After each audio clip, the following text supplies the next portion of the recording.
in the same geometry. In other words, they're not altogether. There shouldn't be criticality issue. There's also been efforts to inject boron into the water, which is a thermal neutron absorber, which would again reduce the risk of criticality. But Jim, would you like to add anything else to that?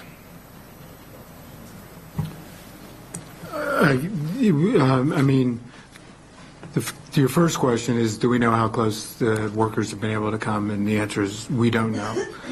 We don't know the answer to that. But I think right now, just as Graham said, there's no real, as long as the geometry stays the same, we don't expect any criticality issues. The way those pools are set up is to be able to prevent that. So I don't think that we know of any criticality issues at this time. So we're waiting. Again, we're waiting to see what finally happens there, and trying to get confirmation that there is water in that pool and that it's being cooled. Just a quick follow-up then, in terms of like a risk mitigation question. So in the absence of knowing the state of the neutron absorber, of the neutron absorption, I mean whether it's Boraflex or Boral or whatever, would it be better to actually try to be pumping boric acid combined with water into that pool rather than just dumping water or spraying water from 300 meters distance? I think, again, they have that situation that they're dealing with on the ground, and they're thinking through that.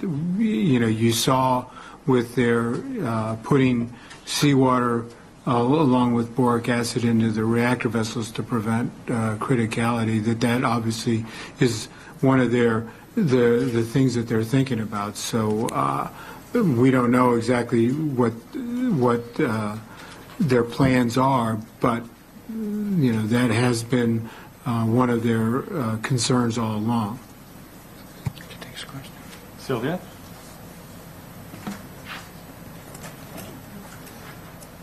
Hi, I'm Sylvia Westall from Reuters. I've got two questions. Just to go back to the Innes scale, you called it as a scale for communication, and the Director General has been asking Japan to be more forthcoming with information. I'm just wondering if he went with a message to Japan regarding the rating of the incident, and if it's more than a coincidence that when he arrived they raised the level. And the second question is, there's been a discussion going on about whether the Japanese authorities should think about a containment hood over the site. Is this a discussion worth having now? And that'd be my two questions. I think the short answers are no and no.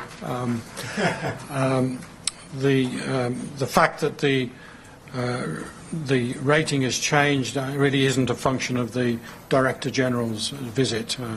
This is an assessment made by the Japanese authorities. I think, as the Director General said himself, that this, as you've seen, is an evolving situation. So it's not unusual to see a change in an assessment like that. And sorry, the second question again. Is it worth having a discussion now about a containment cover for the site? I'm not entirely sure what you mean by containment cover. Do you? Like at Chernobyl. I see.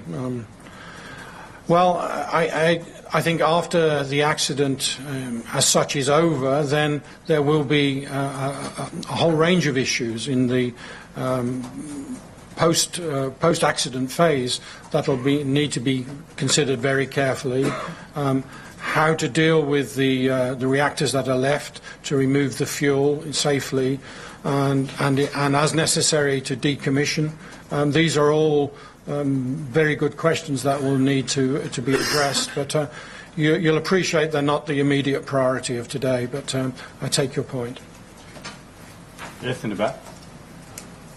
My name is Ernst Gelex, ORF Austrian Television. Have you got any information about the health condition of the 50 workers on the site? Yes. Elena, do you have anything in addition to what we've already given that you could say? Thank you, Graham. Actually, not much in addition to what you have already mentioned. I just want to say that we do not have any information about dangerous health issues with the workers. That's why there is no any ground, based on official information, to talk about serious consequences for their health life. Again, as I was mentioning yesterday, let's not forget that there are different factors involved in which could influence human health in this situation. Just working under stressful conditions plus physical factors, not talking about radiation, could influence the health. Thank you. Matthew again. So it's been reported by the CTBT organisation that radionuclides have been detected already in Sacramento from this Japanese crisis. What are your concerns as an organisation about the health consequences of this sort of eruption of radioactivity into the atmosphere around the world? There's panic buying of iodine pills in the United States and China and things like that. I just wondered what your position is on that. Thank you. I don't think we would use the term eruption of radioactivity, but it's true that without an accident, you will find some radioactive particles from nature and from other sources in the environment. But that doesn't mean to say that it's a health risk. I mean, we are radioactive. We live with radioactivity. So the fact that some particles are being detected is not something we'd be complacent about. What's important is what radionuclides and how many, what's their concentration. We've got, as we said, in terms of the information we have, we do not have any reason to believe that even cities close by, that there's any danger to human health. I really can't put it more succinctly than that. That's not to say that if the situation got worse, dramatically worse, that there wouldn't be. But as of now, it's really, as we've said, Matthew, that we don't have concerns at the moment, both in Japan and, if not in Japan, clearly more widely, for human health. As I say, if the situation changed dramatically, then we'll have to make a reassessment. But I don't think the fact that the mere detection of particles of radioactivity, as I explained, which are often in the environment, is something that people should be concerned about. Yeah. Fredrik Dahl from Reuters News Agency. In general terms, in view of all the data and all the assessments you've given us here today, would you say that you're a bit more optimistic about the development of the situation than you were 1 or 2 days ago? I feel to comment is a hostage to fortune. I think what I've said is that, that it still does remain very serious. I don't want to, give a false impression, but there's been no significant worsening of the situation. So I think I would leave it at that, rather than expressing it in terms of optimism. We will see over the next week or so, and then I think it will be better to comment on that with hindsight. Yes, in the back. Fleming Hansen, Dow Jones. I would like to return briefly to these INIS ratings. You have spoken a lot about validation in the last few days, validation of information. Are these INIS ratings, in your assessment, are they trustworthy now? Are you comfortable putting them forward? Thanks. Thank you. I just perhaps should emphasise again that these ratings are not something that we, the IEA, put forward. They're put forward, if you use that verb, by Japan. and we are communicating it. There will be, I'm sure, as Dr. Flory said, a consideration after the accident of whether or not the ratings were correct. It's to give an immediate assessment of what sort of incident are we dealing with. If it is helpful to you, what I can offer, I think, would be to provide, not today, but some presentations on the INIS rating that will explain to you, if it helps your work, and to the general public to understand what the INIS rating is about and what the condition and what it's not about. I say, importantly, this is a tool for quick communication from the host, from the government where the accident has happened, to give a technical impression of exactly where the level of the accident or incident.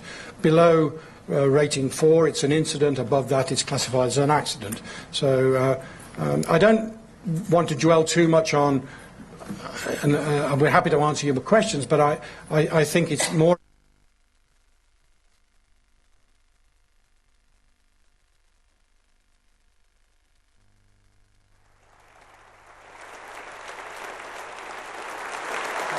Use infrared device to measure the temperature.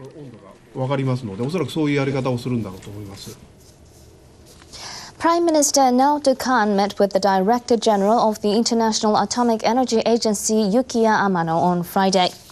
The Prime Minister promised that his government would make efforts to ensure transparency in reports on the nuclear plant accident. In a meeting with IAEA Director General Yukiya Amano in Tokyo, Kan said the government will make every effort to disclose information about the disaster-stricken Fukushima Daiichi nuclear plant. Amano said his agency, as well as the international community, are closely following the situation and want to cooperate with Japan. He asked Kan to disclose more information. Kan said the government, the self-defense forces, as well as the police and fire departments are making every effort to prevent the reactors from overheating. But he also said that information-gathering efforts might be insufficient. Kan said the government is preparing to improve the quality and quantity of information by including photos of the plant on a regular basis and stepping up radiation monitoring. After meeting with Kan, Amano held a news conference. He said the IAEA would help the Japanese government by checking radiation levels in Tokyo and northern areas close to the Fukushima nuclear plant. In addition to the effort by the government of Japan, measurement by the international organization will be helpful, I believe. We'd like to leave Tokyo for the nuclear plant at an earliest time possible. The Nuclear and Industrial Safety Agency has raised the level of the seriousness of the accident at the Fukushima Daiichi nuclear power plant from level 4 to level 5 on a 7-level international scale. This was a serious damage, losing over 3% of amount of heat at the core. And radioactive substances are being emitted outside of the plant. So based on these facts, we raise the International Nuclear Event Scale to 5. The level is equivalent to the accident at 3 Mile Island nuclear power plant in the United States in 1979 and the worst ever to occur in this country. 1 week since the massive quake and tsunami, the number of dead has risen above 6,900. More than 10,000 are missing. Japan's National Police Agency says 6,911 deaths have been confirmed so far and 10,316 people remain unaccounted for. The death toll exceeds that of the Great Hanshin earthquake in 1995, which killed 6,434 people. In Miyagi Prefecture, 4,030 deaths have been confirmed and more than 2,214 people are missing. Iwate Prefecture has 2,223 confirmed deaths and over 4,200 missing. Fukushima Prefecture has confirmed 602 deaths and more than 4,200 missing. Self-defense forces on Friday afternoon.